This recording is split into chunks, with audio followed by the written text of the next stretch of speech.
you must come on board this, come on board your mom. Let me tell you something. Your mama climb on your papa, and your papa climb on your mama, but you not climb on me.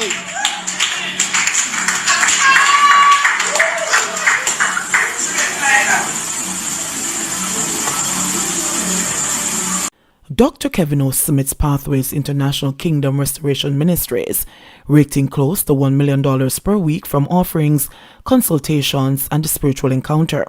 Smith, who assumed the title His Excellency, managed his church with manipulation and tyranny, according to 3 former members. We were like slaves.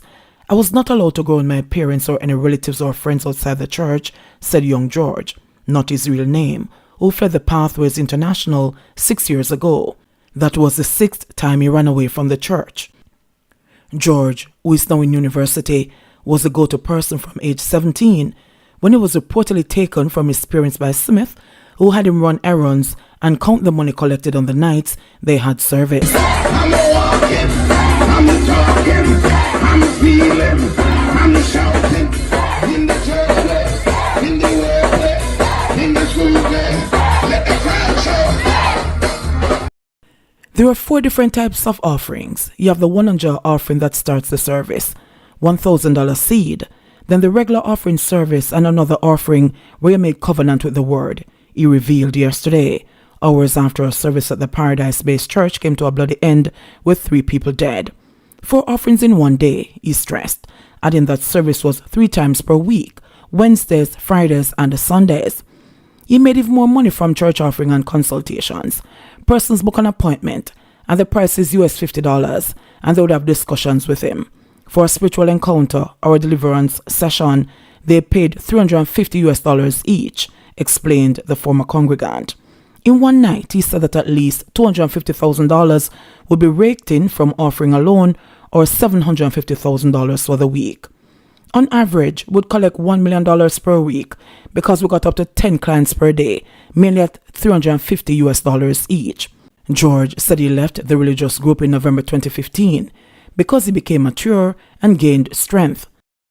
Each time I ran away, the church members blamed me for being disobedient, he stated, adding that the last time he ran off, Smith placed a death prophecy on his head, saying that his head would return on a platter. Once you try to leave, they instill fear within you. George said many people refused to leave Pathways International out of fear for their lives, and they in fact believed he was a prophet. He came off as a prophet of God. Certain things he mentioned in church came to pass, the young man said. Reminiscing on how they got there, George said there was a night when a prophecy was given over a lady. He prophesied saying that he saw her son in a pool of blood with the name Baby Killer, and about a week later, the same incident happened and was on the pages of the Western Mirror, he said, referencing a community newspaper. George worked in 2 of Smith's operations, the psychotherapist business and the church, and if he wanted to go to the barber, he had to seek permission. It was like living in a prison. Basically, you had to seek permission anywhere you wanted to go, no matter how old. His relationship with Smith started out like a foster father to a son, George said. However, it turned sour after he started dating a young woman in the church without first seeking permission.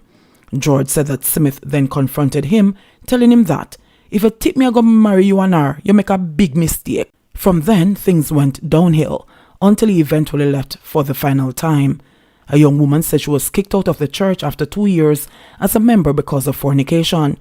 They don't speak to me. I have 2 uncles, an auntie-in-law and 3 cousins still there, she said on Monday. Today, she rejoices and is reminded by her friends that she predicted this day would come when all would be exposed. Like the other members in the church, she claimed that she was put under a spell, which she didn't realize was so devastating until she left.